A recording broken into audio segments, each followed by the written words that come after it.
मौजूदा वफ़ाक़ी तब्दीली सरकार पारां पाकिस्तान मीडिया डेवलपमेंट अथॉरिटी नाले कानून पास कराइण लाइ मसौदो तैयार करे वरितो आहे।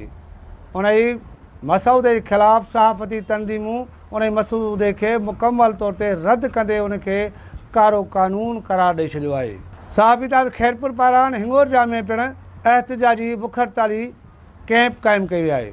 एहतिजाज ते वेठल सहाफ़ियुनि सिंध टीवी न्यूज़ सां ॻाल्हाईंदे चवनि था त असीं सम्झूं था त वफ़ाक़ी सरकार या तब्दील सरकार ही जेको सहाफ़ियुनि जे मथां पाबंदी जो बिल मंज़ूर करे थी, ही हिकिड़ो कारो कानून माण्हुनि जी जेकी कोशिशि करे रहिया आहे उहो असां सहाफ़ियुनि खे कंहिं बि सूरत में मंज़ूर न आहे।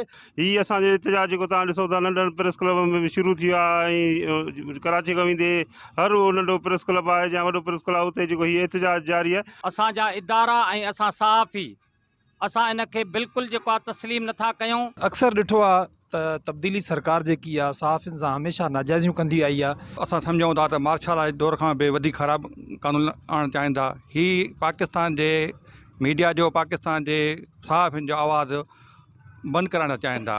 जेको पाकिस्तान मीडिया डेवलपमेंट अथॉरिटी जे ख़िलाफ़ु जेको हिकु मीडिया जे ख़िलाफ़ु जेको कानून आणनि था, असां इन जी सख़्तु मज़म्मत कयूं था। एहतिजाज कंदड़ सहाफ़ियुनि वज़ीर आज़म पाकिस्तान खां मुतालबो कयो आहे त पाकिस्तान मीडिया डेवलपमेंट अथॉरिटी वारे कानूनी मसौदे में नज़रसानी करे सहाफ़ियुनि खे पिणु मुकमल तौर ते एतमाद में वठी सहाफ़ियुनि में पखिड़ियल बेचैनी खे दूर कयो वञे।